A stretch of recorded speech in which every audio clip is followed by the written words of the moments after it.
Trilogia As Crônicas dos Kane. Escrito por Rick Riordan, livro 1. A Pirâmide Vermelha. Aviso.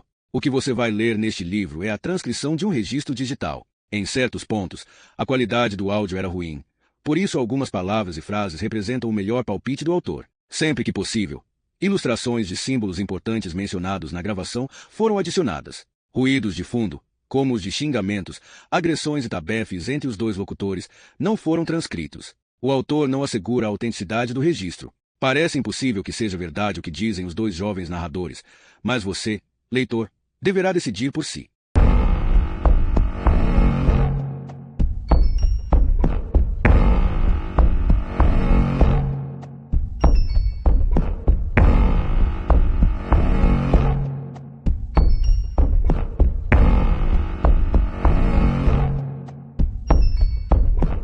Capítulo 1.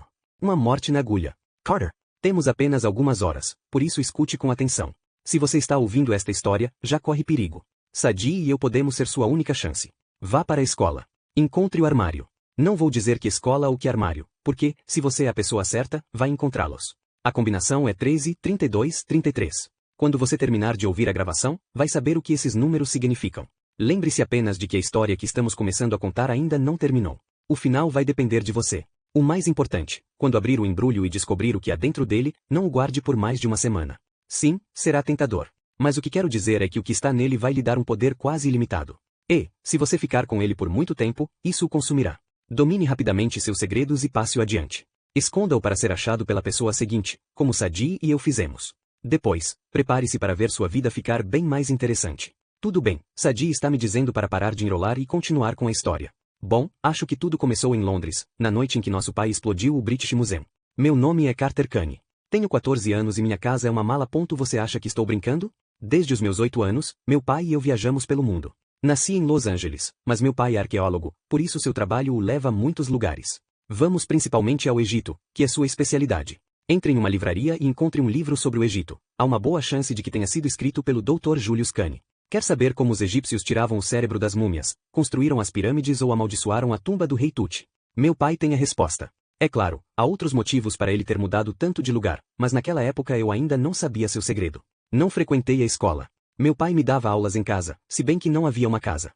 Ele me ensinou o que considerava importante, por isso aprendi muito sobre o Egito, sobre estatísticas de basquete e sobre seus músicos favoritos. Eu também leio muito, qualquer coisa que caia nas minhas mãos, dos livros de história de meu pai a romances de fantasia, porque passo bastante tempo sentado em hotéis, aeroportos e sítios de escavação em países onde não conheço ninguém. Meu pai estava sempre me dizendo para deixar o livro de lado e ir jogar bola. Você já tentou encontrar alguém para bater uma bolinha em Assuã, no Egito? Não é fácil. Enfim, meu pai me treinou desde cedo para manter todos os meus pertences em uma única mala que caiba no compartimento de bagagens acima do assento nos aviões. Ele fazia o mesmo, mas tinha direito a uma bolsa extra, do tipo carteiro, para suas ferramentas arqueológicas. Regra número 1, eu não estava autorizado a espiar sua bolsa de trabalho. Essa é uma regra que eu nunca havia quebrado, até o dia da explosão. Aconteceu na véspera do Natal. Estávamos em Londres, para o dia de visita à minha irmã, Sadie. Entenda, meu pai só podia passar 2 dias por ano com ela, um no inverno, um no verão, porque nossos avós o odeiam.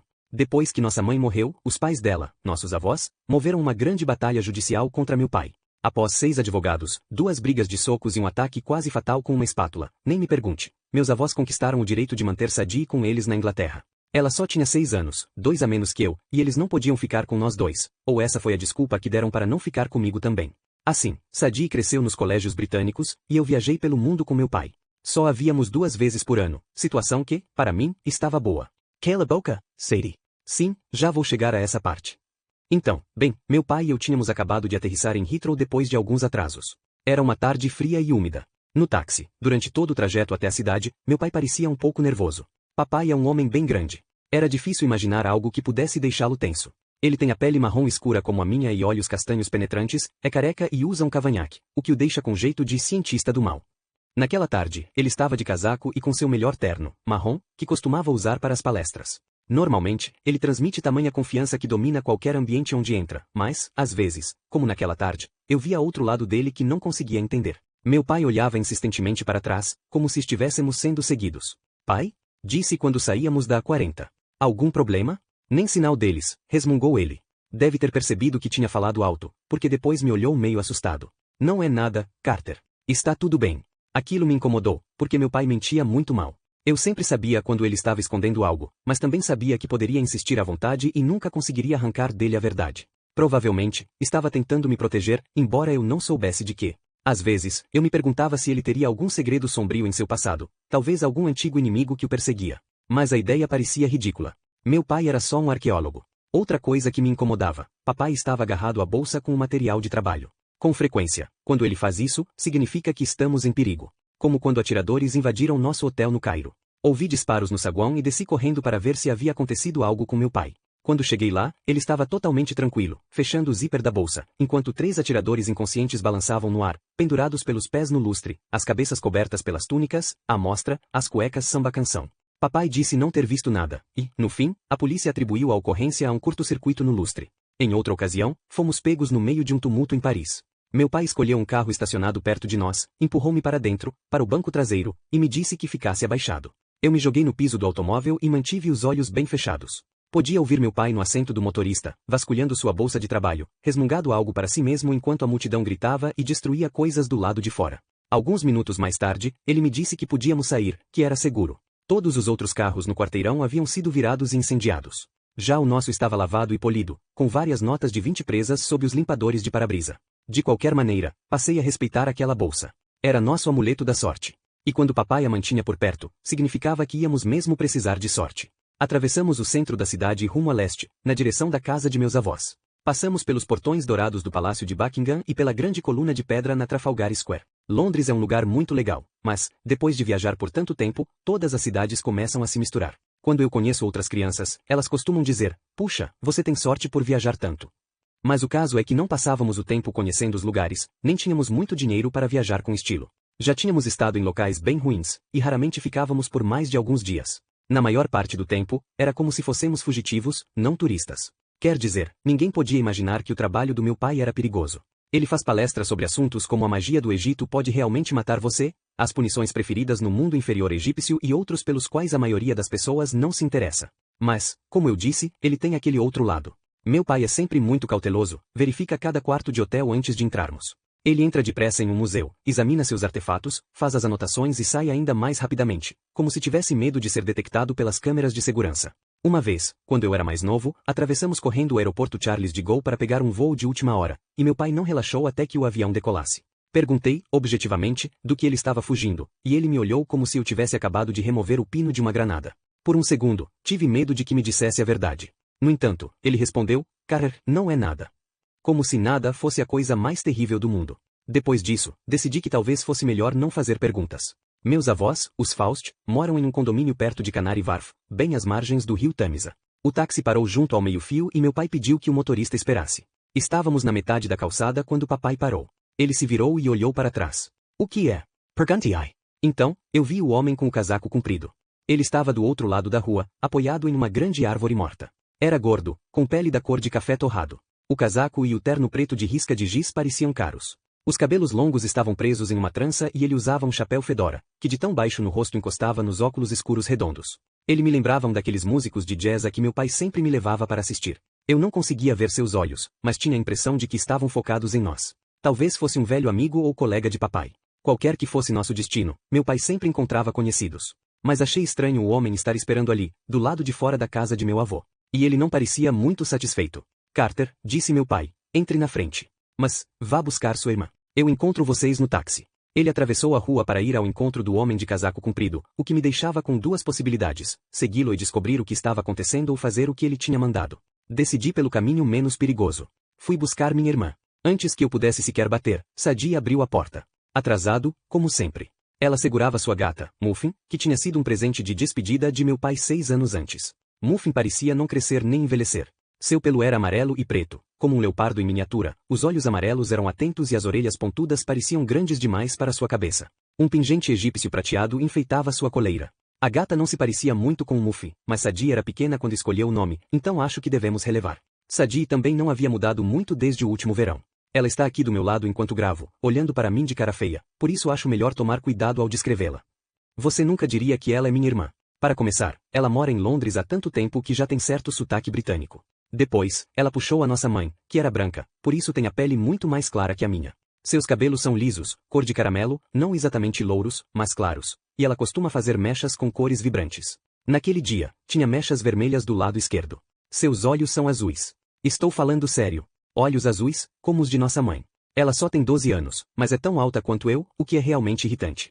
Sadie mascava chiclete, como sempre, e a roupa que escolheu para passar o dia com papai foi jeans surrados, jaqueta de couro e coturnos. Parecia pronta para ir a um show de rock e pisotear algumas pessoas. Os fones de ouvido iam pendurados no pescoço, caso nós a entediássemos muito. Bem, ela não me bateu, o que significa que devo ter feito um bom trabalho ao descrevê-la. Nosso voo atrasou, expliquei a ela. Sadie estourou uma bola de chiclete, afagou a cabeça de Muffin e jogou a gata para dentro de casa. Vó, estou saindo. De algum lugar da casa, vovó Faust disse alguma frase que não consegui ouvir, provavelmente não os deixe entrar.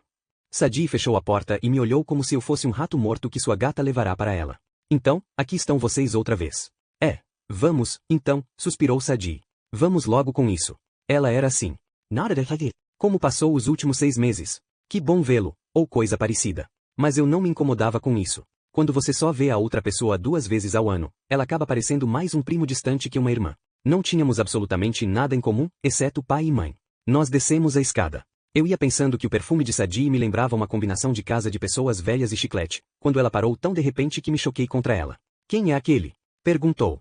Eu quase tinha esquecido o sujeito de casaco comprido. Papai e ele permaneciam em pé do outro lado da rua, ao lado da árvore grande, e pareciam estar no meio de uma discussão muito séria. Meu pai estava de costas para nós, não dava para enxergar seu rosto, mas eu via que ele gesticulava bastante, como faz quando está agitado. O outro homem fez cara feia e balançou a cabeça negativamente. Não sei, respondi.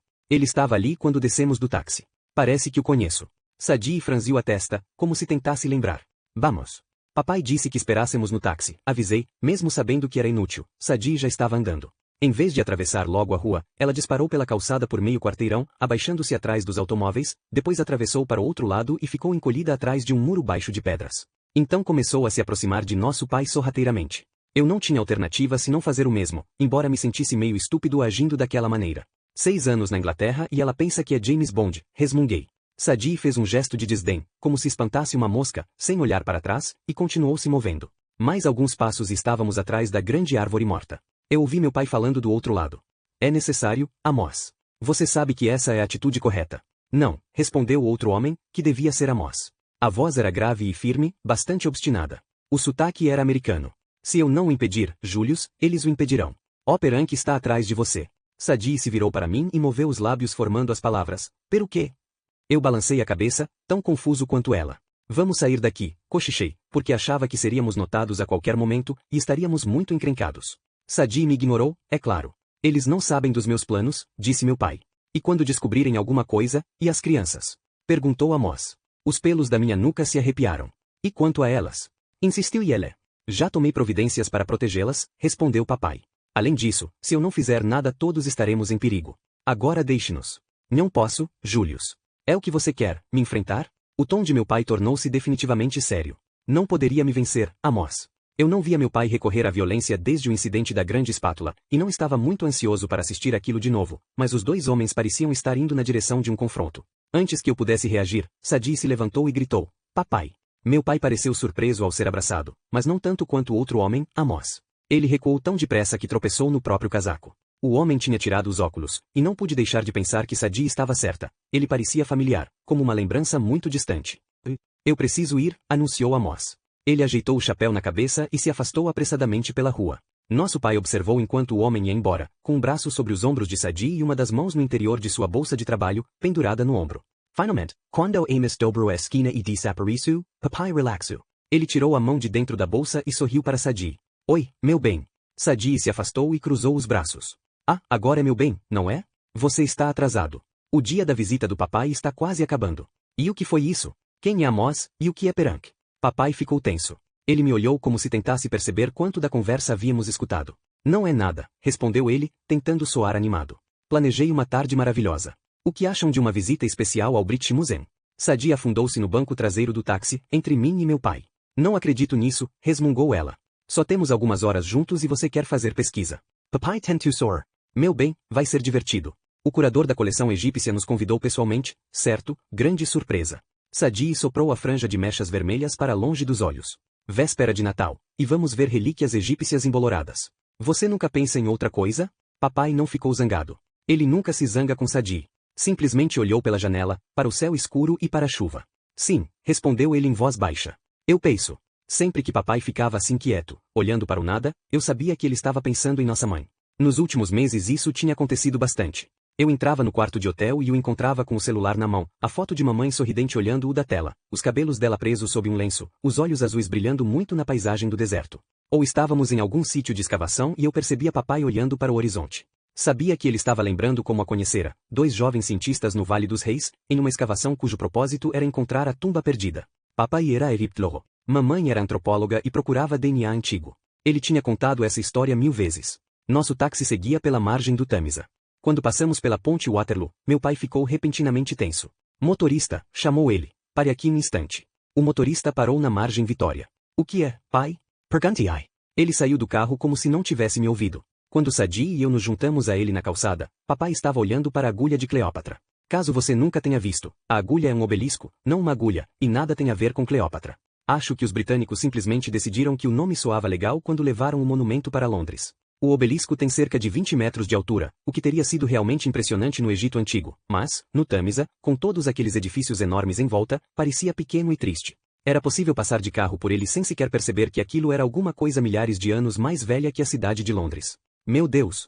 Sadie andava em círculos, frustrada. Precisamos parar em todos os monumentos? Meu pai olhava para o topo do obelisco. Eu precisava vê-lo novamente, murmurou ele. Onde aconteceu? Um vento gelado soprou do rio. Eu queria voltar para o táxi, mas meu pai estava começando a me deixar realmente preocupado. Eu nunca tinha visto ele tão distraído. O que, pai? O que aconteceu aqui? Quis saber. Foi o último lugar onde a vi. Sadie Purdendar. Ela me olhou carrancuda, confusa, depois olhou para nosso pai. Spear AI. Está falando da mamãe? Meu pai ajeitou os cabelos de Sadie atrás de uma orelha, e ela ficou tão surpresa que nem o empurrou. Eu tinha a sensação de que a chuva tinha me congelado. A morte da minha mãe sempre fora tema proibido. Eu sabia que ela havia morrido em um acidente em Londres. Sabia que meus avós culpavam papai. Mas ninguém jamais tinha nos contado os detalhes. Eu tinha desistido de perguntar a meu pai, em parte porque esse assunto deixava muito triste, em parte porque ele se recusava a me dizer qualquer coisa. Quando você for mais velho, era sua resposta habitual, e a mais frustrante que eu podia ouvir. Está dizendo que ela morreu aqui? Perguntei, na agulha de Cleópatra? O que aconteceu? Ele abaixou a cabeça. Papai. Protestar sorry. Eu passo por aqui todo dia, e você está dizendo, esse tempo todo, e eu nem sabia? Você ainda tem sua gata? Perguntou meu pai, e essa parecia ser uma pergunta bem estúpida. É claro que ainda tenho minha gata. Respondeu ela. O que isso tem a ver com o assunto? E seu amuleto? Sadie levou a mão ao pescoço. Quando éramos pequenos, pouco antes da Sadie ir morar com nossos avós, meu pai tinha dado um amuleto egípcio para cada um de nós. O meu era um olho de Horus, um símbolo de proteção popular no Egito Antigo. Na verdade, meu pai diz que o símbolo moderno do farmacêutico é uma versão simplificada do óleo de Horus, porque a medicina tem a função de proteger o homem. De qualquer maneira, eu sempre levo meu amuleto pendurado no pescoço, sob a camisa, mas imaginava que Sadie havia perdido dela, ou jogado fora. Para minha surpresa, ela balançou a cabeça em sentido afirmativo. É claro que sim, pai, mas não mude de assunto. A vovó está sempre falando sobre como você causou a morte da mamãe. Isso não é verdade, é? Nós esperamos. Pela primeira vez, Sadie e eu queríamos exatamente a mesma coisa. A verdade. Na noite em que sua mãe morreu, começou meu pai, aqui na agulha. De repente um raio iluminou a margem. Eu me virei, meio cego, e por um momento vi 2 figuras, um homem alto e pálido com uma barba bifurcada e túnica cor de creme, e uma garota de pele acobreada em trajes azul escuros e com um lenço na cabeça, roupas como eu havia visto centenas de vezes no Egito. Eles estavam ali parados, lado a lado, uns 5 metros distantes de nós, observando-nos. Então, a luz desapareceu. As figuras se fundiram num borrão. Quando meus olhos se acostumaram à escuridão, eles tinham desaparecido. Disse Sadie em tom nervoso. Viu aquilo? Entrem no táxi, ordenou meu pai, empurrando-nos na direção do carro. Não temos muito tempo. Desse ponto em diante, papai se fechou. Esse não é um bom lugar para conversarmos, comentou, olhando para trás. Ele prometeu ao motorista do táxi 10 libras a mais se ele nos levasse ao museu em 5 minutos, e o homem não media esforços. Pai, tentei. Aquelas pessoas no rio, e outro cara, Amos, acrescentou Sadie. São da polícia egípcia ou coisa parecida? Ouçam, vocês dois, vou precisar da ajuda de vocês esta noite. Sei que é difícil, mas terão de ser pacientes. Prometo que vou explicar tudo, depois que chegarmos ao museu. Farei com que tudo fique bem outra vez. Como assim? Insiste Sadie. O que vai ficar bem? A expressão de meu pai era mais que triste. Era quase culpada. Senti um arrepio ao pensar no que Sadie dissera, sobre nossos avós culparem papai pela morte da mamãe. Ele não podia estar falando sobre isso, podia? O táxi entrou na rua Great Russell e parou diante da porta principal do museu com um cantar estridente dos pneus. Sigam minhas instruções, indicou meu pai. Quando encontrarmos o curador, ajam com naturalidade. Eu achava que Sadie nunca se comportava de um jeito natural, mas decidi ficar quieto. Descemos do táxi. Peguei nossa bagagem enquanto papai entregava ao motorista um bolo de dinheiro. Depois, ele fez algo estranho. Jogou um punhado de pequenos objetos no banco traseiro. Pareciam pedrinhas, mas estava muito escuro, eu não podia ter certeza. Siga em frente, disse ele ao motorista. Leve-nos para Chelsea. Isso não fazia sentido, porque já estávamos fora do carro, mas o motorista pisou no acelerador. Eu olhei para meu pai, depois para o automóvel, e antes que o carro virasse na esquina e sumisse na escuridão, estranhei ver 3 passageiros no banco traseiro, um homem e 2 crianças. Eu pisquei. Era impossível que o táxi já tivesse parado para pegar outros 3 passageiros. Pai, em Londres os táxis não ficam vazios por muito tempo, comentou ele em tom despreocupado. Venham, crianças. Ele já se dirigia para a entrada do museu. Por um segundo, Sadie e eu hesitamos. Carter, o que está acontecendo? Eu balancei a cabeça. Não sei se quero saber. Bem, fique aqui fora, no frio, se quiser, mas eu não vou sair daqui sem uma explicação. Ela se virou e foi atrás de papai. Pensando bem, eu devia ter corrido. Devia ter arrastado Sadie para longe dali e me afastado o máximo possível. Mas, em vez disso, passei pela porta de entrada.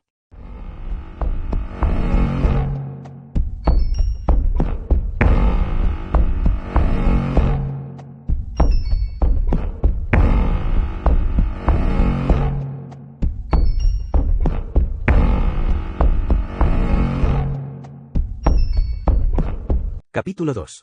Uma explosão de Natal. Carter. Eu já tinha ido ao British Museum antes. Na verdade, já tinha estado em mais museus do que gostaria de admitir. Isso me faz parecer um nerd completo. Essa é Sadie ao fundo, gritando que eu sou um nerd completo. Obrigado, Kim. Enfim, o museu estava fechado e completamente escuro, mas o curador e 2 seguranças esperavam por nós na escada da frente. Dr. Kane. O curador era um sujeitinho engordurado metido num terno barato. Eu já tinha visto múmias com mais cabelos e dentes melhores. Ele apertou a mão do meu pai como se estivesse conhecendo um astro do rock. Seu último trabalho sobre Imhotep é brilhante. Não sei como traduziu aqueles encantamentos. Imhotep? Cochichou Sadie, a meu lado. Imhotep, esclarecei. Alto sacerdote, arquiteto. Alguns dizem que era um mago. Projetou a primeira pirâmide com degraus. Você sabe. Não sei, respondeu Sadie. Não me interessa. Mas, obrigada. Papai agradeceu ao curador por nos receber em um feriado. Depois, pousou a mão em meu ombro. Dr. Marty, quero que conheça Carter e Sadie. Ah, seu filho, obviamente, e, o curador olhou hesitante para Sadie. E essa jovenzinha? Minha filha, respondeu papai. O rosto do Dr. Marty ficou inexpressivo por um instante. Não importa quanto as pessoas pensam ser receptivas ou educadas, há sempre aquele momento de confusão quando elas percebem que Sadie faz parte de nossa família. Odeio isso, mas, com o passar dos anos, aprendi a esperar essa reação. O curador sorriu. Sim, é claro. Por aqui, Dr. Kane. É uma honra recebê-lo. Os seguranças trancaram as portas. Eles pegaram nossa bagagem e um deles estendeu a mão para a bolsa de trabalho de meu pai. Ah, não. Papai reagiu com um sorriso tenso. Eu levo esta aqui. Os guardas permaneceram no saguão e nós seguimos o curador até o pátio interno, conhecido como Great Court.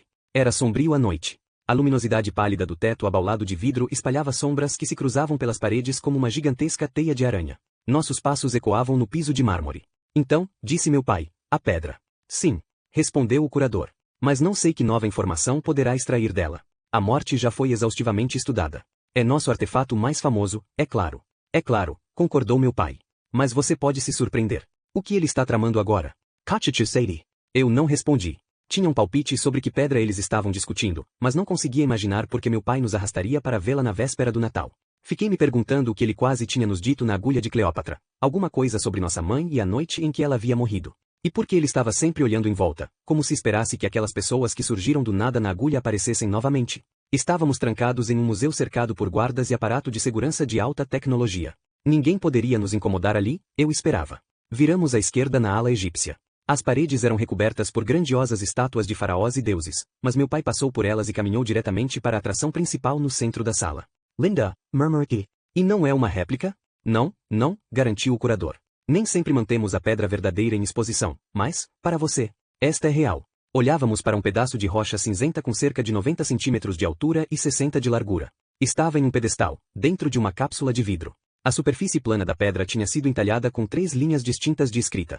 A linha superior era formada por desenhos que compunham a antiga escrita egípcia, hieróglifos. A linha do meio, Tive de vasculhar meu cérebro para lembrar como meu pai chamava aqueles sinais. Demótico, um tipo de escrita do período em que os gregos controlavam o Egito, quando muitas palavras gregas se misturaram ao idioma egípcio. A última linha era em grego. A Pedra de Rosetta, Conklin. Isso não é um programa de computador? Perguntou Sadie. Senti vontade de dizer quanto ela era estúpida, mas o curador me impediu com sua risada nervosa.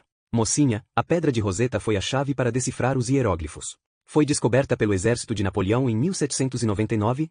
Tudo bem, interrompeu Sadie. Já lembrei.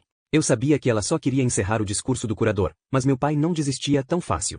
Sadie, começou ele, até a pedra ser descoberta, simples mortais? Quer dizer, ninguém foi capaz de ler os hieróglifos, por séculos. A linguagem escrita do Egito havia sido completamente esquecida. Então, um inglês chamado Thomas Young comprovou que os 3 idiomas da Pedra de Rosetta transmitiam a mesma mensagem. Um francês chamado Champollion se dedicou a esse trabalho e decifrou o código de hieróglifos. Sadie mascava seu chiclete sem demonstrar qualquer sinal de interesse. O que diz a mensagem, então? Meu pai deu de ombros. Nada importante. É, basicamente, uma carta de agradecimento de alguns sacerdotes do rei Ptolomeu V. Quando foi entalhada, a pedra não tinha grande importância. Mas, com o passar do tempo, ao longo dos séculos ela se tornou um símbolo poderoso. Talvez a mais importante ligação entre o Egito antigo e o mundo moderno.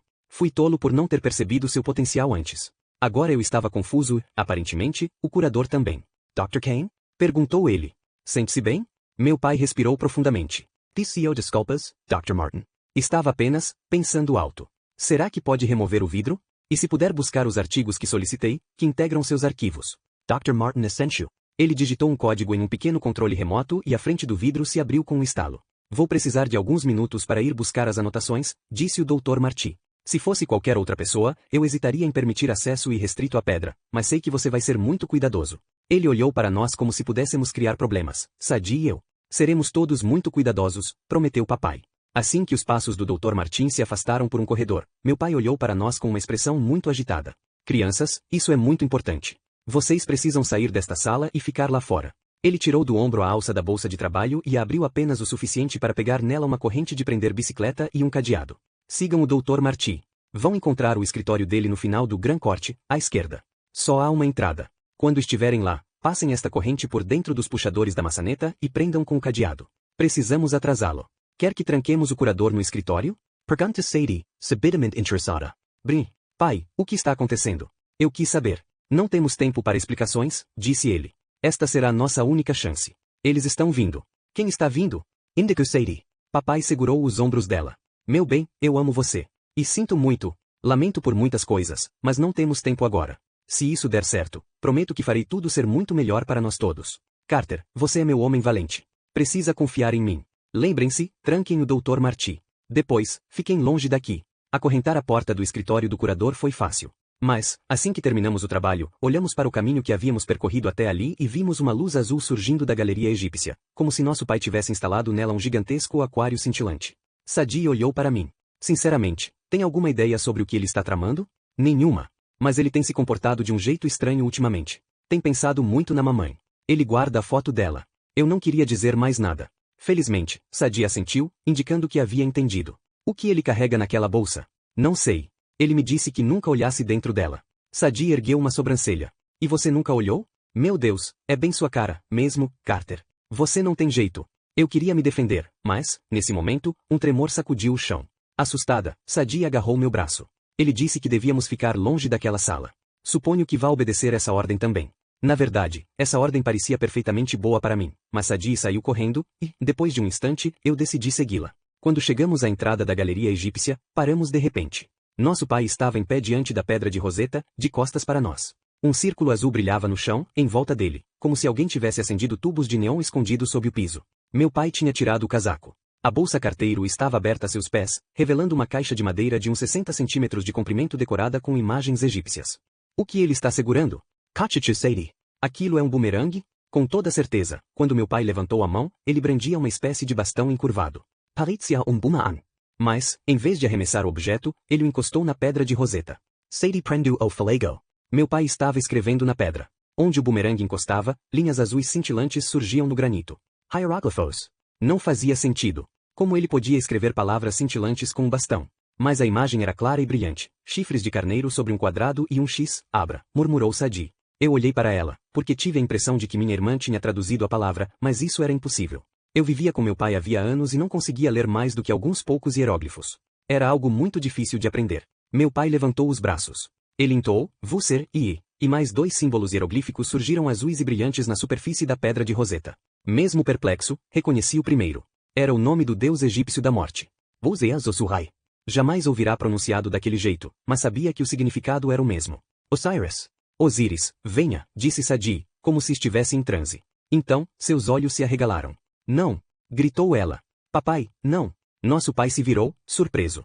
Crianças, começou a dizer. Mas era tarde demais. O chão tremeu. A luz azul se tornou assustadoramente branca, e a pedra de Roseta explodiu. Quando recuperei a consciência, a primeira coisa que ouvi foi uma risada, um som horrível, eufórico, misturada ao alarme do museu. Eu me sentia como se tivesse sido atropelado por um trator. Estava tonto, e cuspi um pedaço da pedra de Roseta. A galeria estava em ruínas. Ondas de fogo tremulavam em poças no chão. Estátuas gigantescas estavam caídas. Sarcófagos haviam sido derrubados de seus pedestais. Pedaços da pedra de Roseta haviam sido arremessados em todas as direções com tanta força que se cravaram nas colunas, nas paredes e nos artefatos expostos. Sadi estava desmaiada a meu lado, mas não parecia ferida. Eu a sacudi, segurando seus ombros.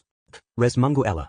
Diante de nós, onde antes estivera a pedra de Roseta, havia agora um pedestal fumegante, destruído. O piso estava coberto por uma fuligem escura, exceto pelo círculo azul e brilhante em torno de nosso pai. Ele olhava em nossa direção, mas não parecia estar olhando para nós. Um corte em sua cabeça sangrava.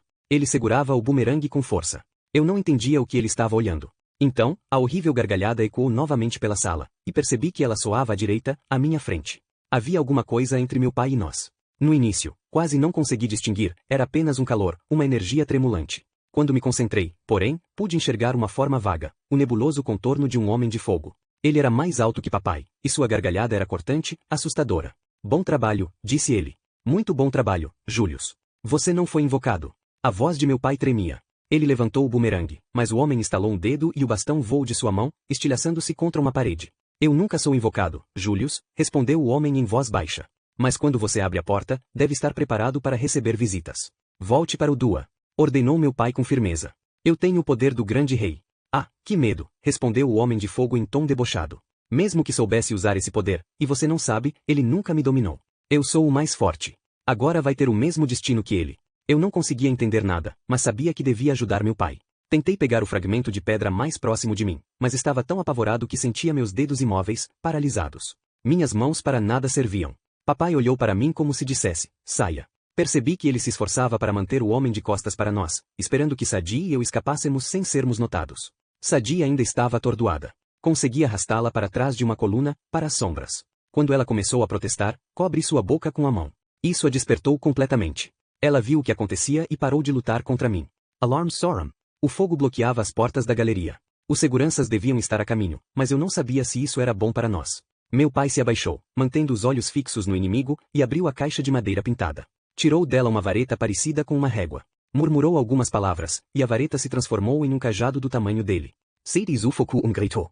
Eu também não conseguia acreditar no que via, mas as coisas ficaram ainda mais esquisitas. Papai jogou o cajado aos pés do homem, e a coisa se transformou em uma enorme serpente, 3 metros de comprimento e tão larga quanto eu, com escamas acobreadas e olhos vermelhos e brilhantes. Ela atacou o homem, que a agarrou pelo pescoço sem esforço algum. A mão do homem explodiu em chamas, e a cobra queimou até virar cinzas. Um truque velho, Julius, debochou o homem de fogo. Meu pai olhou para nós, silenciosamente nos incentivando a fugir. Parte de mim se negava a acreditar que aquilo fosse real. Talvez eu estivesse inconsciente, tendo um pesadelo. A meu lado, Sadi pegou um fragmento de pedra. Quantas? Perguntou meu pai ao homem de fogo, tentando desviar sua atenção de nós. Contu liberté? Bem, os 5, respondeu ele, como se explicasse alguma coisa para uma criança. Você devia saber que formamos um grupo, Julius. Logo eu libertarei ainda mais, e todos eles serão muito gratos. Serei nomeado rei outra vez. Os dias do demônio, lembrou meu pai. Eles o deterão antes que o fim chegue. O homem de fogo riu. Acha que a casa pode me deter? Aqueles velhos tolos não conseguem nem parar de discutir entre eles. Deixe que a história seja agora recontada. E, desta vez, você jamais se reerguerá. O homem de fogo moveu a mão. O círculo azul em torno de meu pai ficou escuro. Papai tentou agarrar a caixa de ferramentas, mas ela deslizou pelo chão. Adeus, Osíris, disse o homem de fogo. Com outro movimento da mão, ele conjurou um esquife cintilante em torno de nosso pai. No início, era transparente, mas, à medida que papai se debatia e batia contra as laterais, o caixão foi se tornando mais e mais sólido, um sarcófago egípcio dourado cravejado de joias. Meu pai olhou para mim uma última vez e moveu os lábios formando a palavra fuja, antes de o caixão afundar no chão, como se o piso tivesse se transformado em água. Pai! Gritei. Sadie arremessou a pedra, mas ela atravessou a cabeça do homem de fogo sem lhe causar dano. Ele se virou, e por um terrível momento seu rosto apareceu entre as chamas. O que eu vi não fazia sentido. Era como se alguém tivesse sobreposto duas faces diferentes. Uma quase humana, com pele pálida, traços cruéis, angulosos, e olhos vermelhos brilhantes. A outra, como a de um animal de pelagem escura e presas afiadas. Pior que um cachorro, um lobo ou um leão, algum animal que eu jamais tinha visto. Aqueles olhos vermelhos me olharam, e eu soube que ia morrer. Atrás de mim, passos pesados ecoaram no piso de mármore do Grand Corte. Vocês gritavam ordens. Os seguranças, talvez a polícia, mas eles não chegariam a tempo. O homem de fogo investiu contra nós. Quando ele já estava a poucos centímetros de meu rosto, algo o empurrou para trás. O ar parecia estalar com a eletricidade. O amuleto pendurado em meu pescoço ficou quente a ponto de tornar-se desconfortável. O homem de fogo sibilou, olhando para mim com mais atenção. Então, é você. O prédio tremeu novamente. Do outro lado da sala, parte da parede explodiu num raio brilhante de luz. Duas pessoas passaram pela abertura, o homem e a garota que tínhamos visto na agulha, suas vestes tremulando. Ambos seguravam cajados. O homem de fogo rosnou. Ele me olhou uma última vez. Em breve, menino. Então, toda a sala explodiu em chamas. Uma eclosão de calor sugou todo o ar dos meus pulmões e eu caí. Minha última lembrança é do homem de barba bifurcada e da garota de azul em pé ao meu lado. Ouvi os seguranças gritando, aproximando-se correndo. A garota se debruçou sobre mim e tirou da cintura uma adaga curva. Precisamos agir depressa, disse ao homem. Ainda não, retrucou ele com alguma relutância. Seu forte sotaque parecia francês. Devemos ter certeza antes de destruí-los. Eu fechei os olhos e mergulhei na inconsciência.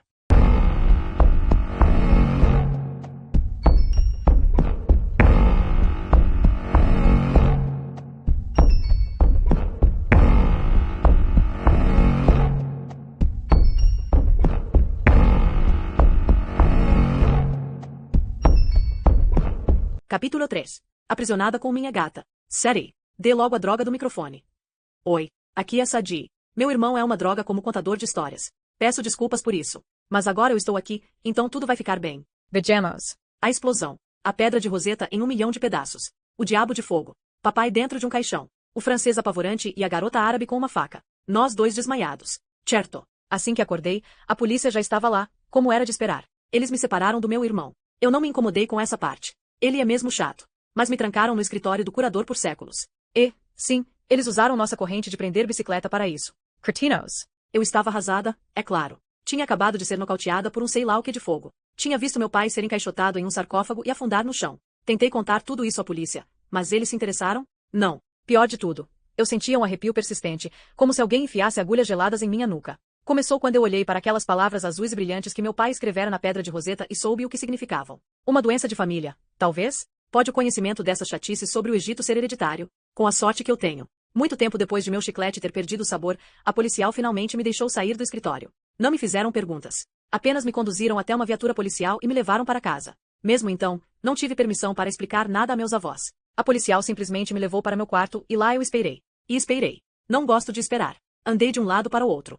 Meu quarto não tinha nada de especial, era só um sótão com uma janela, uma cama e uma escrivaninha. Não havia muito o que fazer ali. Muffin farejou minhas pernas e sua cauda se arrepiou como uma escova de dentes. Acho que ela não gosta do cheiro de museus. Ela sibilou e desapareceu embaixo da cama. Muito obrigada, resmunguei. Abri a porta, mas a policial estava em pé do lado de fora. O inspetor virá falar com você logo, informou ela. Por favor, fique lá dentro. Eu podia ver lá embaixo. Apenas um vislumbre rápido de meus avós andando pela sala, retorcendo as mãos, enquanto Carter e o inspetor de polícia conversavam no sofá. Não consegui ouvir o que eles diziam. Posso ir ao banheiro? Perguntei à gentil policial. Não. Ela fechou a porta na minha cara. Como se eu pudesse provocar uma explosão no banheiro. Francamente. Peguei meu iPod e examinei a playlist. Nada me interessava.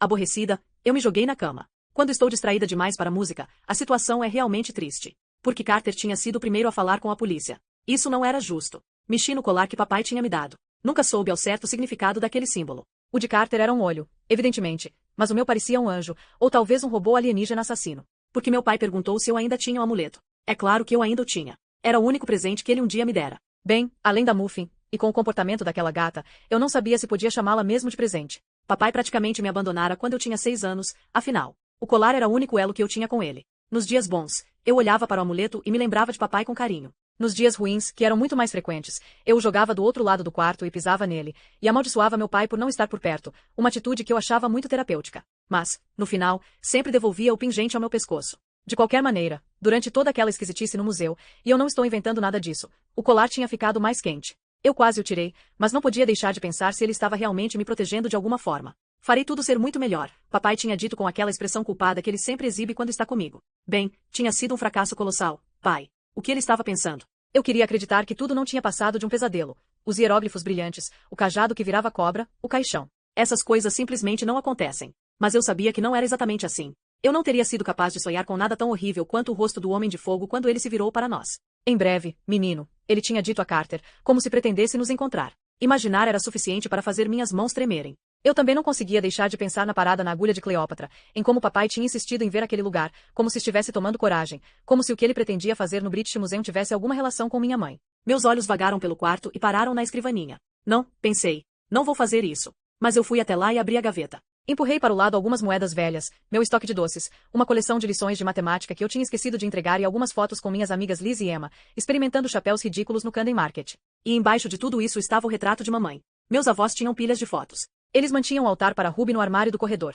Trabalhos de arte que minha mãe tinha feito na infância, suas notas sempre fabulosas, a foto da formatura na universidade, suas joias favoritas. É absolutamente doentio. Eu estava determinada a não ser como eles, a não viver no passado. Mal me lembrava de minha mãe, afinal, e nada podia mudar o fato de ela estar morta. Mas eu guardava aquela única foto.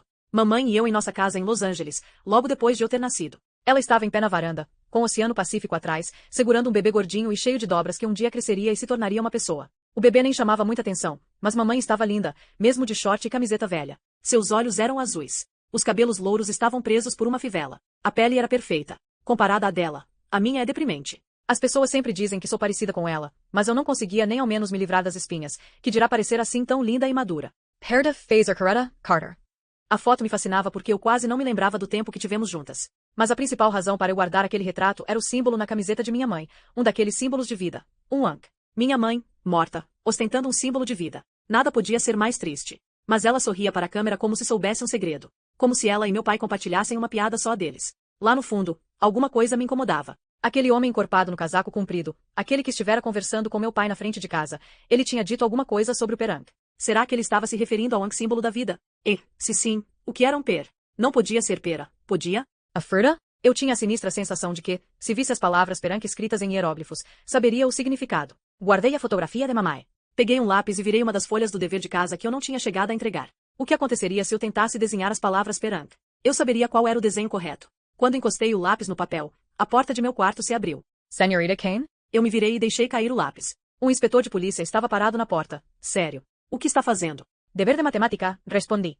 O pé direito era baixo, por isso o inspetor precisou se abaixar para entrar. Ele vestia um terno de cor neutra, que combinava com os cabelos acinzentados e o rosto pálido. Muito bem, Sadie. Sou o inspetor Williams. Vamos conversar, está bem? Sente-se. Eu não me sentei, nem ele, o que provavelmente o aborreceu. É difícil parecer uma figura de autoridade quando você está curvado como Quasimodo. Fale tudo o que sabe, por favor, pediu ele. Desde o momento em que seu pai chegou para buscá-la. Eu já disse tudo à polícia no museu. Conte mais uma vez, se não se importar. Eu disse tudo de novo. Por que não? A sobrancelha esquerda dele subia cada vez mais, empurrada pelos trechos mais estranhos de meu depoimento, como as letras brilhantes e o cajado que virava serpente. Muito bem, Sadie, disse o inspetor. Você tem uma imaginação incrível. Não estou mentindo, inspetor. E acho que sua sobrancelha está tentando fugir. Ele tentou olhar para as próprias sobrancelhas, depois franziu a testa. Escute, Sadie, tenho certeza de que tudo isso é muito difícil para você. Entendo que queira proteger a reputação de seu pai. Mas ele já se foi afundado no chão dentro de um caixão, você quer dizer, insisti. Ele não está morto.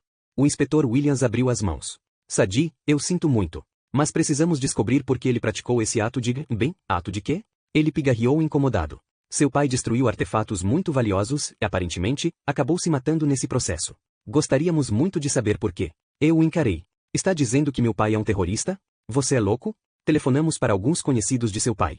Soubemos que o comportamento dele tornou-se estranho depois da morte de sua mãe. Ele se retraiu e desenvolveu certa obsessão por seus estudos, passando mais e mais tempo no Egito. Ele é egiptólogo. Você devia estar procurando por ele, em vez de fazer perguntas estúpidas. Sadie, começou o inspetor, e sua voz sugeria que ele continha com esforço o impulso de me estrangular. É estranho, eu sempre provoco esse tipo de reação nos adultos. Existem grupos de terroristas extremistas no Egito, e eles não concordam que artefatos egípcios sejam mantidos em museus de outros países. Essas pessoas podem ter procurado seu pai. Talvez, no estado em que estava, seu pai tenha se tornado alvo fácil para eles. Se tiver ouvido ele mencionar algum nome, Eu passei por ele e fui até a janela. Estava tão furiosa que não conseguia pensar. Eu me recusava a acreditar que papai estivesse morto. Não, não, não. E um terrorista? Por favor. Porque os adultos eram sempre tão idiotas. Eles sempre repetem diga a verdade, e quando você diz, eles não acreditam no que ouvem. De que adianta? Olhei para a rua escura. De repente, aquela sensação de arrepio gelado ficou pior do que nunca. Foquei a árvore morta onde havia encontrado meu pai mais cedo. No mesmo local, sob uma lâmpada da rua, olhando para mim, estava o sujeito do casaco comprido, dos óculos redondos e do chapéu, o homem que meu pai tinha chamado de Amos. Suponho que eu deveria me sentir ameaçada ao descobrir que um homem me encarava da escuridão da noite. Mas sua expressão era de autêntica preocupação. E ele me parecia muito familiar. Era irritante não conseguir lembrar por quê. Atrás de mim, o inspetor pigarreou. Sadi, ninguém a culpa pelo ataque ao museu. Compreendemos que você foi levada ao local contra sua vontade. Eu me virei para ele. Contra minha vontade? Eu tranquei o curador no escritório. A sobrancelha do inspetor voltou a subir. Mesmo assim, você não sabia quais eram as intenções de seu pai. É possível que seu irmão esteja envolvido? Uri. Carter? Por favor. Então, está determinada a protegê-lo, também. Acha mesmo que ele é seu irmão? Eu não podia acreditar no que ouvia. Queria socar o nariz dele. O que você quer dizer com isso? É porque ele não tem a mesma aparência que eu. O inspetor piscou. Eu só quis dizer, eu sei o que você quis dizer. É claro que ele é meu irmão. O inspetor Williams levantou as mãos pedindo desculpas, mas eu ainda estava furiosa. Por mais que Carter me aborrecesse, eu odiava quando as pessoas imaginavam que nós não éramos irmãos, ou quando olhavam meu pai com espanto quando ele dizia que éramos os três da mesma família. As pessoas olhavam para nós como se tivéssemos feito algo errado. O estúpido Dr. Marty no museu. Owen Peter Williams. Acontecia o tempo todo, sempre que papai, Carter e eu estávamos juntos. Todas as vezes. Sinto muito, Sadi, desculpou-se o inspetor. So quero me certificar de distinguir culpados de inocentes. Vai ser mais fácil para todo mundo se você colaborar. Qualquer informação serve. Alguma coisa que seu pai tenha dito. Pessoas que ele tenha mencionado. Amos, falei, só para ver como ele reagiria. Ele encontrou um homem chamado Amos. O inspetor Williams suspirou. Sadi, isso é impossível. E você com certeza sabe disso. Falamos com Amos há menos de uma hora, e ele nos atendeu por telefone, da casa dele em Nova York. Ele não está em Nova York. Insisti. Está bem. Olhei pela janela e Amos havia desaparecido. Típico. Isso não é possível, afirmei. Exatamente, o inspetor concordou. Mas ele estava aqui. Exclamei. Quem é ele? Um dos colegas de papai? Como você sabia para onde devia telefonar? Sadi, é melhor parar com a farsa. Farsa? O inspetor me estudou por um momento, depois ergueu o queixo como se tivesse tomado uma decisão. Carter já nos disse a verdade. Não queria incomodá-la, mas ele nos contou tudo. Ele entende que é inútil tentar proteger seu pai agora. É melhor que também coopere conosco, e não haverá nenhuma acusação contra você. Você não devia mentir para crianças. Gritei, esperando que alguém me ouvisse lá embaixo. Carter jamais diria uma palavra contra papai, e eu também não direi. O inspetor não teve nem a decência de se mostrar constrangido. Ele cruzou os braços. Lamento que pense dessa maneira, Sadi. Bem, acho que é hora de descermos, para discutir as consequências com seus avós.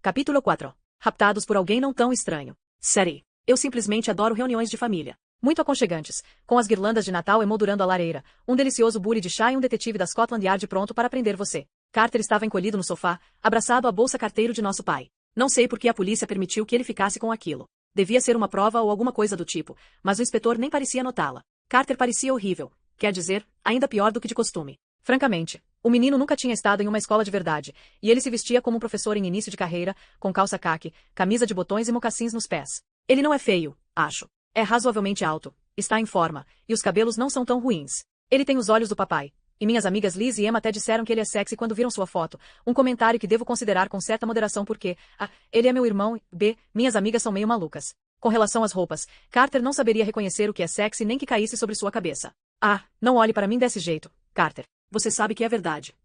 De qualquer maneira, eu não devia ser tão dura com ele. Meu irmão estava ainda pior do que eu com o desaparecimento de papai. Vovó e vovô estavam sentados com ele, um de cada lado, e pareciam bem nervosos. O bule de chá e um prato com biscoitos haviam sido deixados sobre a mesa, mas ninguém se servia. O inspetor Williams ordenou que eu me sentasse na única cadeira disponível. Em seguida, começou a andar diante da lareira com ar de grande importância.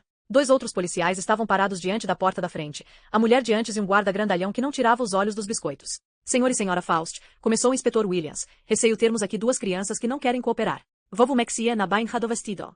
É difícil acreditar que ela tem algum parentesco com nossa mãe. Vovó é frágil e sem cor, como uma pessoa desenhada com palitinhos, enquanto, nas fotos, mamãe parece sempre muito feliz e cheia de vida. São só crianças, ela conseguiu dizer. Certamente, não pode culpá-las. Ah! Exclamou meu avô. Isso é ridículo, inspetor. Eles não são responsáveis. Meu avô é ex-jogador de rugby. Ele tem braços grandes, a barriga redonda demais para caber na camisa e olhos fundos, como se alguém os tivesse socado. Bem, na verdade, meu pai o socou há alguns anos, mas essa é outra história. A aparência de vovô é assustadora. Normalmente, as pessoas desviam do caminho dele, mas o inspetor Williams não parecia impressionado. Senhor Faust, disse ele, já imaginou como serão as manchetes dos jornais de amanhã? British Museum atacado. Pedro da Roseta destruída. Seu genro, meu ex-genro, corrigiu vovô. Provavelmente foi pulverizado na explosão, ou fugiu, e nesse caso, ele não fugiu. Gritei. Precisamos saber onde ele está, continuou o inspetor. E as únicas testemunhas, seus netos, recusam-se a dizer a verdade. Nós dissemos a verdade, retrucou Carter. Papai não está morto. Ele afundou no chão. O inspetor Williams olhou para meu avô como se dissesse. Pronto, está vendo? Depois, ele se virou para Carter. Mocinho, seu pai cometeu um ato criminoso. E deixou para vocês as consequências. Isso não é verdade. Disparei, ouvindo minha voz tremer de raiva. Não podia acreditar que papai nos deixaria intencionalmente à mercê da polícia, é claro. Mas a ideia de ser abandonada por ele, bem, talvez eu já tenha mencionado, esse é um assunto delicado para mim. Querida, por favor, disse vovô, o inspetor só está fazendo o trabalho dele. Mal feito. Responde. Vamos todos tomar chá, sugeriu vovô. Não. Carter e eu gritamos ao mesmo tempo, o que me fez me sentir mal pela vovó, que praticamente se encolheu no sofá. Nós podemos denunciá-lo, disse o inspetor, olhando para mim. Podemos e vamos. Ele parou de repente. Depois piscou várias vezes, como se tivesse esquecido o que estava fazendo. Vovô estranhou a atitude do policial. Ah, inspetor? Sim, o inspetor Williams murmurou sonhador. Ele pôs a mão no bolso e retirou dele um livreto de capa azul, um passaporte americano, e o jogou no colo de Carter. Você está sendo deportado, anunciou. Deve deixar o país em 24 horas. Se precisarmos interrogá-lo novamente, o FBI entrará em contato. Carter estava boquiaberto. Ele olhou para mim, e eu sabia que não estava imaginando toda aquela situação estranha. O inspetor havia mudado completamente de atitude. Pouco antes se preparava para nos prender, eu estava certa disso.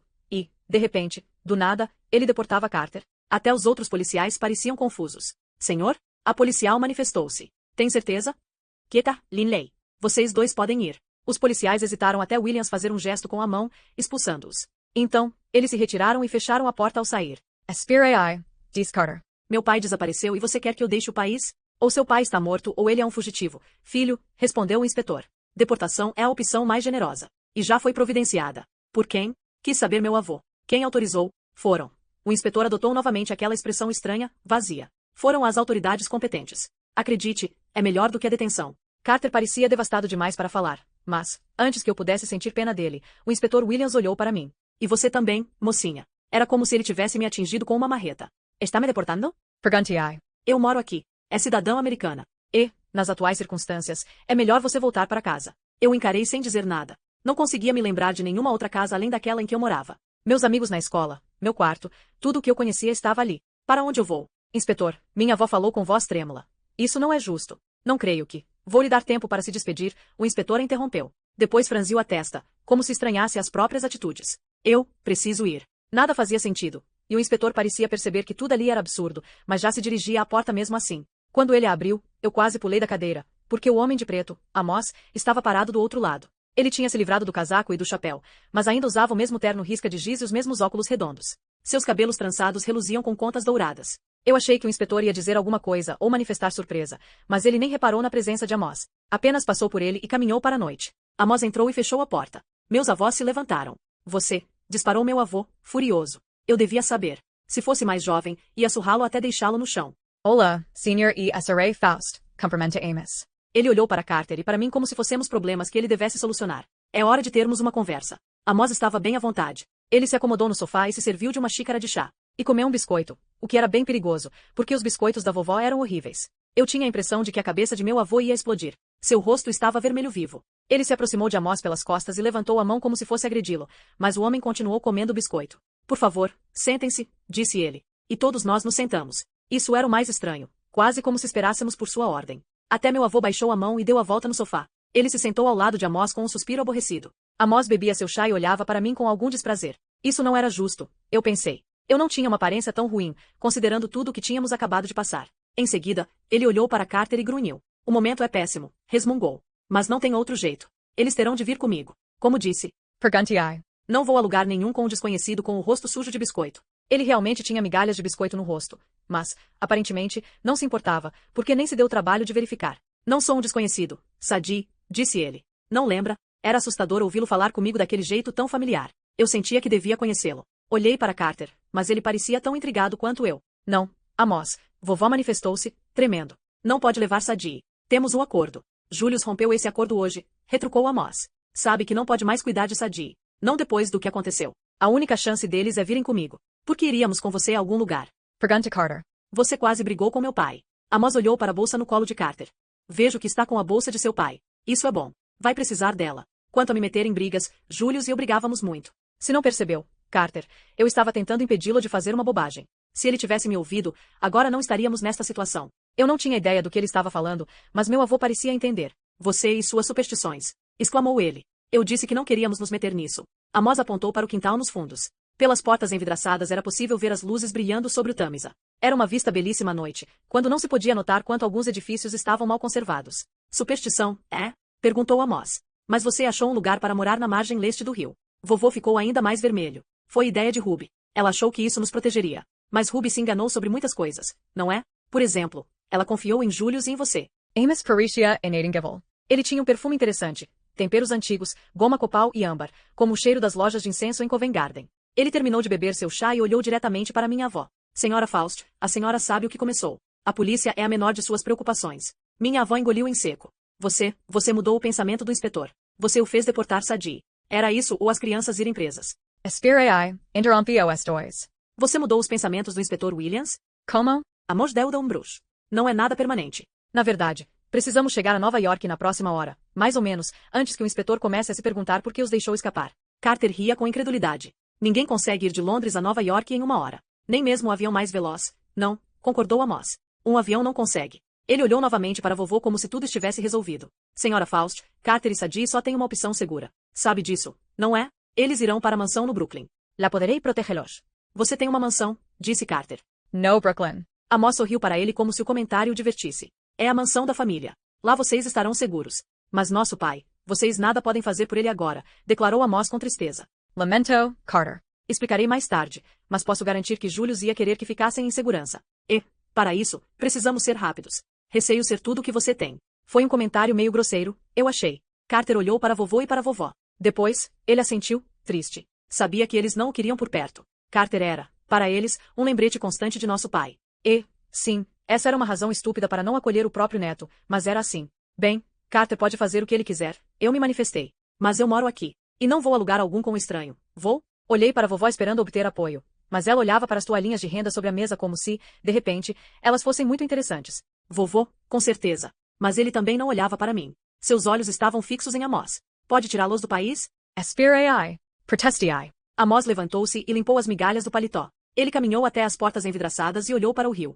Logo a polícia estará de volta. Digam o que quiserem aos oficiais. Eles não nos encontrarão. Você vai nos raptar? Perguntei, chocada. Olhei para Carter. Acredita nisso? Carter pendurou a bolsa no ombro. Em seguida, ele se levantou como se estivesse pronto para partir. Era possível que só quisesse sair da casa de nossos avós. Como planeja chegar a Nova York em uma hora? Perguntou ele a Amos. Já disse que um avião não poderia. Não, concordou Amos. Ele aproximou o dedo da janela embaçada e fez um desenho.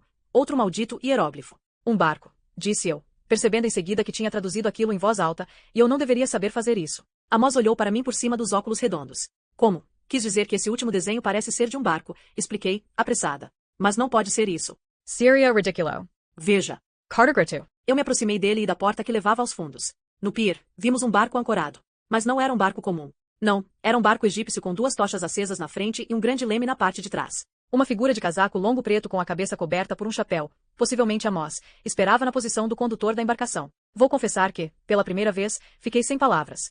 Vamos viajar naquilo, Carter deduziu, para o Brooklyn. É melhor irmos logo, disse Amos. Eu me virei para minha avó. Bobo, por favor. Ela limpou uma lágrima do rosto. É para seu bem, minha querida. Leva-me a fim.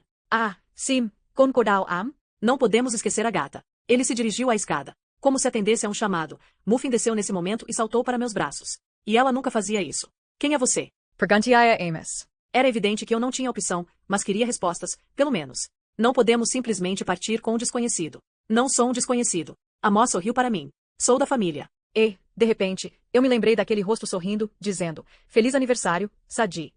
Era uma recordação tão distante que eu quase a tinha esquecido. Tio Amos? Perguntei, atordoada. Exatamente, Sadi, respondeu ele. Sou irmão de Julius. Agora, venham comigo. Temos um longo caminho a percorrer.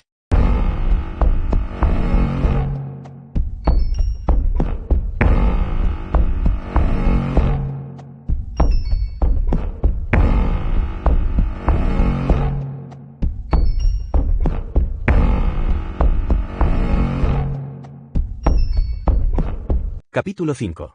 Encontramos o macaco. Carter falando novamente. Desculpa-me. Precisamos desligar o gravador por um tempo porque estávamos sendo seguidos por... Bem, vamos falar sobre isso mais tarde. Sadi estava contando como saímos de Londres, certo? Então, seguimos Amos até aquele barco esquisito ancorado no pier. Eu carregava a bolsa de nosso pai embaixo do braço. Ainda não conseguia acreditar que ele se fora. Sentia-me culpado por deixar Londres sem ele, mas acreditava em Amos com relação a uma coisa. Naquele momento não podíamos ajudar meu pai. Eu não confiava em Amos, mas deduzi que, se quisesse descobrir o que havia acontecido a papai, teria de ir com ele. Ele era o único que parecia saber algo. Amos entrou no barco egípcio. Sadi o seguiu, mas eu hesitei. Havia visto barcos como aquele no Nilo anteriormente, e eles nunca me pareceram muito sólidos. A embarcação era feita basicamente de uma trama de fibras vegetais, quase um gigantesco tapete flutuante. E as tochas na frente não eram uma boa ideia, pensei, porque, se não afundássemos, queimaríamos. Na popa, o leme era manejado por um pequeno homem com o casaco e o chapéu de Amos. O chapéu encobria seu rosto, de forma que eu não podia vê-lo. Mãos e pés estavam cobertos pelas sobras do casaco. Como essa coisa se move? Perguntei a Amos. Não há vela. Confie em mim. Ele me estendeu a mão. A noite era fria, mas, quando entrei no barco, senti a temperatura mais elevada, como se as tochas nos envolvessem com sua luminosidade protetora. No meio do barco havia uma cabana feita de tapetes. No Colorado de Sadie, Muffin Fairju a cabana e Ron Rono. Sentem-se lá dentro, sugeriu Amos. A viagem pode ser um pouco difícil. Vou ficar em pé, obrigada. Sadi notou o condutor no fundo da embarcação. Quem é ele? Amos agiu como se não ouvisse a pergunta. Segurem-se, todos. Ele fez um sinal para o condutor e o barco acelerou. A sensação era difícil de descrever. Sabe aquele frio na boca do estômago quando você está numa montanha-russa descendo em queda livre? Era mais ou menos assim, exceto por não estarmos caindo e pelo fato de a sensação não passar. O barco se movia a uma velocidade espantosa. As luzes da cidade saíram de foco, e de repente, fomos tragados por uma névoa densa. Sons estranhos ecoaram na escuridão, sibilos e assobios, gritos distantes, vozes sussurrando em idiomas que eu não entendia. O frio no estômago transformou-se em náusea. Os sons foram se tornando mais altos, até eu mesmo estar prestes a gritar. Então, subitamente, o barco reduziu a velocidade. Os barulhos cessaram e a neblina se dissipou. As luzes da cidade voltaram, mais brilhantes que antes. Sobre nós havia uma ponte, muito mais alta que qualquer uma em Londres. Meu estômago revirou lentamente. À esquerda, vi uma silhueta de arranha-céus familiar. O edifício Chrysler, o Empire State. Impossível. Aqui é Nova York. Sadi parecia tão enjoada quanto eu. Ela ainda segurava Muffin nos braços, e o animal estava de olhos fechados. Agatha Parishia Ron Roner. Não pode ser, murmurou Sadi. Só viajamos por alguns minutos. Mas lá estávamos nós, navegando pelo rio East, passando por baixo da ponte Williamsburg. Nossa viagem chegou ao fim em um pequeno pier na margem do Brooklyn. À nossa frente havia um terreno industrial ocupado por pilhas de restos de metal e por equipamento de construção abandonado. No centro disso tudo, bem perto da água, erguia-se um galpão imenso, uma fábrica coberta de pichações e com as janelas quebradas. Isso não é uma mansão, constatou Sadi. Sua capacidade de percepção era realmente espantosa. Olhe novamente. Amos apontava para o topo do edifício. Como você, minha voz falhou. Eu não sabia ao certo porque não vira antes, mas agora era óbvio, uma mansão de 5 andares em cima do galpão, como mais uma camada em um bolo. Não pode ter construído uma mansão lá em cima. É uma longa história, respondeu Amos. Mas precisávamos de um local discreto. E estamos na margem leste? Quis saber Sadi. Disse alguma coisa sobre isso em Londres, sobre meus avós morarem na margem leste. Em Missouri? Sim. Muito bom, Sadi. Nos tempos antigos, a margem leste do Nilo era sempre o lado dos vivos, o lado onde nasce o sol. Os mortos eram enterrados na margem oeste. Era considerado de má sorte, até perigoso, viver lá. A tradição ainda é forte entre nosso povo. Nosso povo? Perguntei, mas Sadi forçou outra questão. Então não se pode morar em Manhattan? Disparou. Amos franziu a testa e olhou para o Empire State. Manhattan tem outros problemas. Outros deuses. É melhor mantermos tudo separado. Outros o quê? Riage e Sadie. Nada. Amos passou por nós em direção ao condutor do barco. Ele retirou o casaco e o chapéu do homem, e não havia ninguém ali. O condutor simplesmente não estava ali. Amos pôs o chapéu na cabeça, pendurou o casaco no braço e apontou uma escada de metal que subia em caracol pela lateral do galpão até a mansão no telhado. Todos a bordo, disse ele. E bem-vindos ao 21º Nomo. Nomo? Perguntei, quando já subíamos a escada. Aqueles homenzinhos pequenos? Céus, não. Respondeu Amos. Odeio gnomos. Eles cheiram muito mal. Mas você disse, Nomo, NMO. Para delimitar uma área, uma região. O termo é dos tempos antigos, quando o Egito era dividido em 42 províncias. Hoje, o sistema é um pouco diferente. Nós nos tornamos globalizados. O mundo se divide em 360 nomos. O Egito é o primeiro, é claro. A grande Nova York é o 21º. Sadi olhou para mim e girou o dedo indicador ao lado da cabeça. Não, Sadi, disse Amos sem olhar para trás. Não sou maluco. Você tem muito que aprender. Chegamos ao topo da escada. Olhei para a mansão e tive dificuldade de entender o que via. A casa tinha uns 15 metros de altura, pelo menos, e era feita de imensos blocos de calcário com janelas emolduradas em aço. Havia hieróglifos desenhados em torno das janelas, e as paredes eram iluminadas, o que dava à casa uma aparência que misturava museu moderno e templo antigo. Porém, o mais esquisito era que, se eu desviasse o olhar, todo o edifício parecia desaparecer. Tentei várias vezes, só para ter certeza. Se eu olhasse para a mansão pelo canto do olho, ela não estava ali. Eu tinha de me esforçar para meus olhos reencontrarem o foco e a casa, e ainda assim precisava de muita força de vontade. Amos parou diante da entrada, que era do tamanho de uma porta de garagem, um pesado e escuro quadrado de madeira sem maçaneta ou fechadura aparente. Carter, você primeiro. Como vou? Como você acha? Ótimo, mais um mistério. Eu estava quase sugerindo que corrêssemos de cabeça contra a porta para ver se dava certo. Então, olhei outra vez e tive uma sensação estranha. Estendi o braço. Lentamente, sem tocar a porta, ergui a mão e ela acompanhou meu movimento. Deslizou para cima até desaparecer no teto. Sadi ficou chocada. Como? Não sei, admiti, um pouco constrangido. Sensor de movimento, talvez? Interessante. Amos parecia um pouco perturbado. Eu não teria resolvido dessa maneira, mas é muito bom. Bom mesmo. Obrigado, acho. Sadi tentou entrar primeiro, mas, assim que pisou na soleira, Muffin miou estridentemente e quase usou as garras para escapar de seus braços. Minha irmã recuou. O que foi isso, gata? Ah, é claro, disse Amos. Peço desculpas. Ele pôs a mão na cabeça do animal e disse com grande formalidade. Você pode entrar. A gata precisa de permissão? Perguntei. Circunstâncias especiais, respondeu Amos, o que não era lá uma grande explicação, mas ele entrou sem dizer mais nada. Nós o seguimos, e, dessa vez, Muffin ficou quieta. Ah, meu Deus, Sadi estava boquiaberta. Ela olhava para cima, para o teto, e eu tive a impressão de que o chiclete ia cair de sua boca. Sim, disse Amos. Este é o grande salão. A origem do nome era evidente. O teto de vigas de cedro era muito alto, 4 andares, e sustentado por pilares de pedra com hieróglifos gravados. Uma estranha coleção de instrumentos musicais e armas do Egito Antigo decorava as paredes. 3 níveis de balcões contornavam a sala, com fileiras de portas que se abriam para a área principal. A lareira era grande o bastante para estacionar nela um carro, com uma televisão de plasma acima do console e enormes sofás de couro dos dois lados. No chão, havia um tapete de pele de cobra, mas tinha uns 12 metros de comprimento e uns 5 de largura, maior que qualquer cobra. Do lado de fora, através das paredes de vidro, eu podia ver a varanda que contornava toda a casa. Havia ainda uma piscina, uma sala de jantar e uma fogueira. E no final do grande salão havia uma porta dupla marcada com o olho de Horus e fechada com meia dúzia de cadeados. Eu me perguntava o que poderia haver atrás dela. Mas o verdadeiro espetáculo era a estátua no centro do grande salão. Devia ter uns 9 metros de altura e era de mármore negro. Eu podia dizer que era de um deus egípcio, porque a figura tinha corpo humano e cabeça de animal, uma cegonha ou uma garça, com pescoço longo e bico bem comprido. O deus usava as vestes do estilo antigo, com saia, faixa e colar no pescoço. Ele segurava um estilo em uma das mãos e uma tábua de escriba na outra, como se tivesse acabado de escrever os hieróglifos que ali estavam. O Ankh, a cruz egípcia, com um retângulo em torno do arco na parte superior. É isso. Sadie exclamou. Perank. Eu olhei para ela, incrédulo. Muito bem, como consegue ler isso? Não sei, respondeu ela. Mas é óbvio, não é? A parte de cima tem a forma do piso plano de uma casa. De onde tirou isso? É só uma caixa. Mas Sadi estava certa. Eu reconhecia o símbolo, e era mesmo a imagem simplificada de uma casa com uma porta, mas isso não devia ser óbvio para a maioria das pessoas, especialmente para uma pessoa chamada Sadi. Mas ela parecia absolutamente certa. É uma casa, insistia ela. E a imagem na parte inferior é o Ankh, símbolo da vida. Perank, casa da vida. Muito bem, Sadi. Amos estava impressionado. E essa é a estátua do único Deus ainda permitido na casa da vida, pelo menos, normalmente. Você o reconhece, Carter? Só então eu percebi. A ave era uma ibis, uma ave ribeirinha do Egito. Tot respondi. O Deus do conhecimento. Ele inventou a escrita. Isso mesmo, confirmou Amos. Por que as cabeças de animais? Pergunta Sadie. Todos aqueles deuses egípcios têm cabeças de animais. Eles parecem tão bobos. Normalmente, não é essa a impressão que causam, respondeu Amos. Não na vida real. Vida real?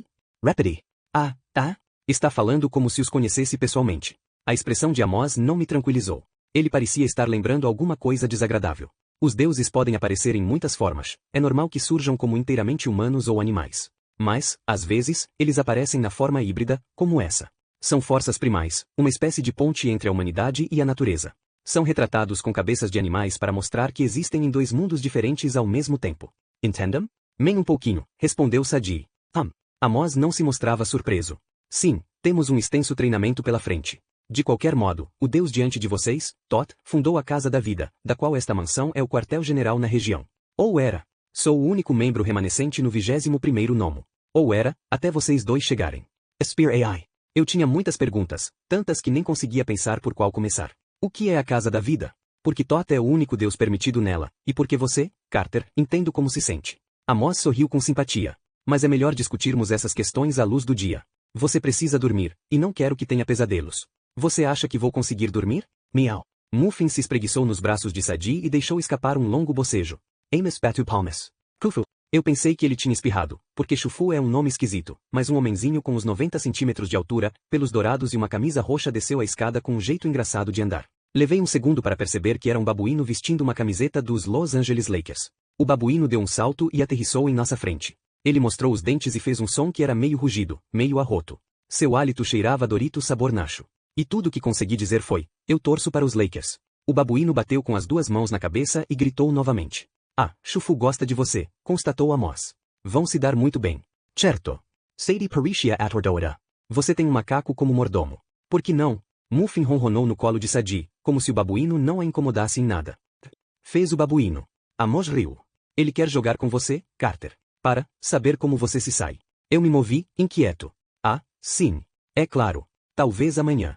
Mas como consegue entender, Carter, vai ter que se acostumar com muitas coisas por aqui, disse Amos. Mas, se quiser sobreviver e salvar seu pai, precisa descansar um pouco.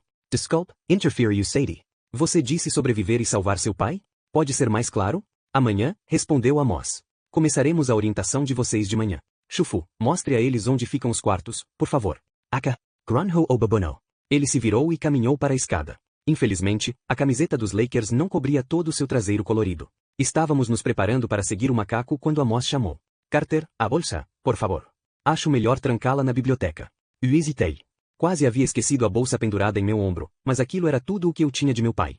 Eu não tinha nem nossa bagagem, porque tudo havia ficado no British Museum. Francamente, era surpreendente que a polícia não houvesse levado a bolsa também, mas nenhum dos homens pareceu notá-la. Você a terá de volta, prometeu Amos. Quando chegar a hora.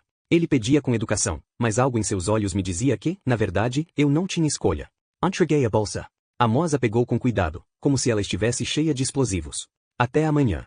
Ele se virou e seguiu na direção das portas fechadas com cadeados. Elas se destrancaram e abriram apenas o suficiente para Amos passar, sem que pudéssemos ver o que havia do outro lado. Depois, as correntes e os cadeados se trancaram novamente atrás dele. Eu olhei para Sadi, sem saber o que fazer. Ficarmos sozinhos no grande salão com a sinistra estátua de Thoth não parecia algo muito divertido, por isso seguimos Chufu escada acima. Sadi e eu fomos instalados em quartos vizinhos no terceiro andar, e, tenho de admitir, eram mais legais do que qualquer outro lugar onde já me hospedei. Eu tinha uma mini cozinha, estocada com minhas guloseimas preferidas, ginger ale, Sadi. Isso não é refrigerante de velho. Fiquiera. Twix e Skittles? Parecia impossível. Como Amos sabia do que eu gostava? Televisão, computador e som eram de última geração. No banheiro, havia minha marca habitual de creme dental, desodorante, tudo. A cama king size também era incrível, embora o travesseiro fosse um pouco estranho. Em vez de um travesseiro de tecido, havia ali um descanso de mármore para a cabeça, como os que eu tinha visto nas tumbas egípcias. Era decorado com desenhos de leões, é claro, mais hieróglifos. O quarto tinha até um deck de onde se viam o porto de Nova York, trechos de Manhattan e a Estátua da Liberdade ao longe, mas as portas de correr de vidro estavam trancadas. Essa foi a primeira indicação de que algo estava errado. Eu me virei para olhar Chufu, mas ele havia desaparecido. A porta do quarto estava fechada. Tentei abri-la, mas estava trancada. Uma voz abafada soou no quarto vizinho. Carter? Sadie. Tentei a porta de comunicação entre os quartos, mas também estava trancada. Somos prisioneiros, concluiu ela. Acha que Amos? Quer dizer, podemos confiar nele? Depois de tudo o que eu tinha visto naquele dia, não confiava em nada, mas podia ouvir o medo na voz de Sadi. E ele desencadeava um sentimento desconhecido em mim, como se eu precisasse acalmá-la. A ideia parecia ridícula. Sadi sempre havia parecido mais corajosa que eu, fazia o que queria, nunca se importava com as consequências. Era eu quem sempre se assustava. Mas, naquele momento, eu sentia que devia desempenhar um papel que não representava havia muito, muito tempo, o de irmão mais velho. Vai ficar tudo bem, falei, tentando demonstrar confiança. Escute, se Amos quisesse nos fazer mal, já teria feito. Tom Dormer? Carter? Sim? Foi magia, não foi? O que aconteceu com papai no museu? O barco de Amos? A casa? Tudo isso é magia. Acho que sim. Eu a ouvi suspirar. Que bom. Pelo menos não estou ficando maluca. Durma bem que o bicho-papão não vem, brinquei. Percebi que não fazia essa brincadeira com Sadie desde que morávamos juntos em Los Angeles, quando mamãe ainda estava viva. Sinto falta do papai, disse ela. Eu quase não o via, eu sei, mas sinto falta dele. Meus olhos lacrimejaram, mas eu respirei fundo. Não iria fraquejar desse jeito. Sadie precisava de mim. Papai precisava de nós. Nós vamos encontrá-lo, afirmei. Durma bem. Agucei os ouvidos, mas o único som que escutei foi Muffin miando e andando pelo quarto, explorando um novo espaço. Pelo menos a gata não parecia infeliz. Eu me preparei para dormir e fui para a cama. As cobertas eram quentes e confortáveis, mas o travesseiro era estranho demais. Fazia meu pescoço doer, por isso eu o deixei no chão e dormi sem ele. Meu primeiro grande erro.